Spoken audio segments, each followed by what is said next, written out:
अपने आप को पेट्रोल डाल के अपनी जान दे रहे।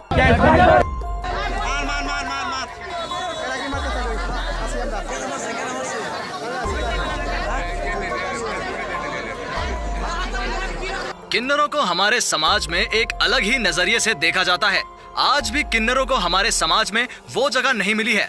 भले ही हमारा समाज किन्नरों को अलग समझता हो, किन्नरों के बारे में आज भी लोग कुछ ज्यादा नहीं जानते। जैसे कि किन्नर आखिर अंदर से कैसे होते हैं, उनके गुप्तांग कैसे होते हैं, किन्नर संभोग कैसे करते हैं और एक किन्नर अपना जीवन आखिर कैसे बिताता है।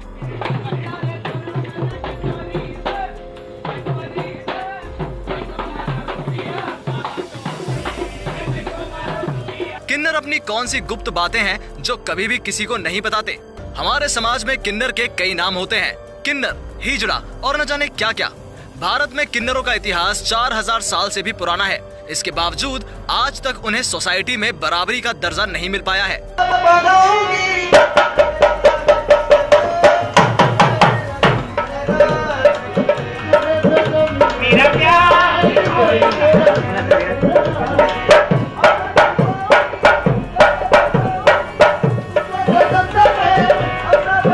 हम वास्तव में आज तक उनसे जुड़े पहलुओं को ही नहीं जान पाए हैं जो सीधी उनकी जिंदगी से जुड़े हों। किन्नर, ये शब्द सुनते ही एक ऐसा समुदाय हमारी आंखों के सामने आ जाता है जो हम आम इंसानों की खुशियों में जी खोलकर नाचने गाने बिना बुलाए आ जाते हैं। आज हम इसी समुदाय के रहस्यों के बारे में बात करेंगे। किन्नरों के बारे में बहुत सी ऐसी बातें हैं जिन्हें हम लंबे समय से जानते हैं, लेकिन आज के इस वीडियो में हम बात करेंगे उन राजों के बारे में जिन्हें कोई नहीं जानता है। ऐसा कहा जाता है कि कभी भी किसी किन्नर की बद्दुआ नहीं लेनी चाहिए, क्योंकि इनकी बद्दुआ भी बड़ी असरदार होती है। ऐसा कहा जाता है किन्नर की दुआएं बड़ी जल्दी फलती हैं और वो किसी चमत्कार से कम नहीं होती। किन्नर की दुआएं किसी भी व्यक्ति के बुरे समय को दूर कर सकती हैं। माना जाता है कि इन्हें भगवान श्री राम से वनवास के बाद वरदान प्राप्त है। कहा जाता है कि इनसे एक सिक्का लेकर पर्स में रखने से धन की कमी भी दूर हो जाती है। महाभारत में अज्ञातवास के दौरान अर्जुन ने विहन्नला नाम के एक हिजड़े का रूप धारण किया था। उन्होंने उत्तरा को नृत्य और गायन की शिक्षा भी दी थी। कहा जाता है कि एक श्राप था महारथी अर्जुन को और इस श्राप के पीछे देवराज इंद्र की एक अप्सरा थी।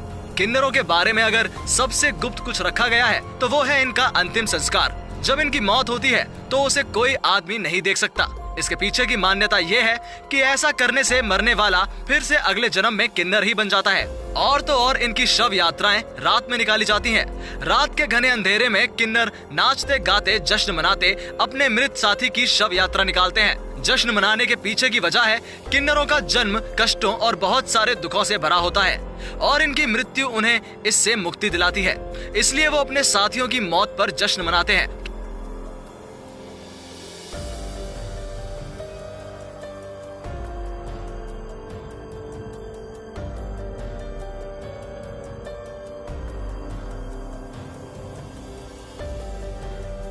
किन्नरों के बारे में अगर सबसे गुप्त कुछ रखा गया है तो वो है इनका अंतिम संस्कार।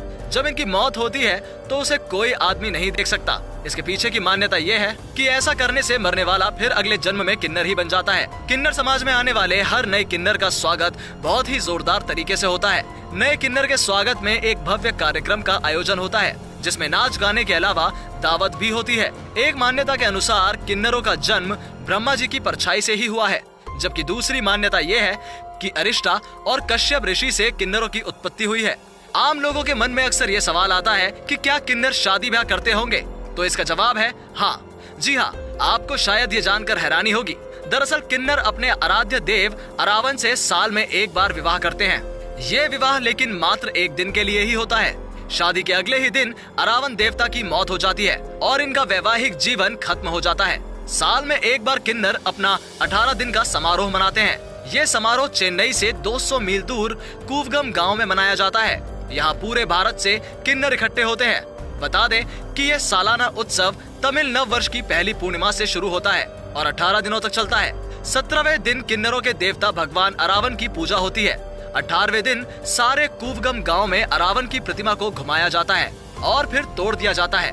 उसके बाद दुल्हन बने किन्नर अपना मंगलसूत्र तोड़ देते हैं। एक अन्य सवाल जो लोगों के मन में उठता है वो ये कि किन्नर अपने जैसों को हजारों की भीड़ में कैसे चुनते होंगे। अगर किसी के घर बच्चा पैदा होता है और उस बच्चे के जन्नांग में कोई कमजोरी पाई जाती है तो उसे किन्नरों के हवाले कर दिया जाता है। ये समाज ऐसे लड़कों की तलाश में रहता है जो खूबसूरत हो, जिसकी चाल ढाल थोड़ी कोमल हो और जो ऊंचा उठने के ख्वाब देखता हो। ये समुदाय उसके नजदीक बढ़ता है और फिर समय आते ही उसे बधिया कर दिया जाता है।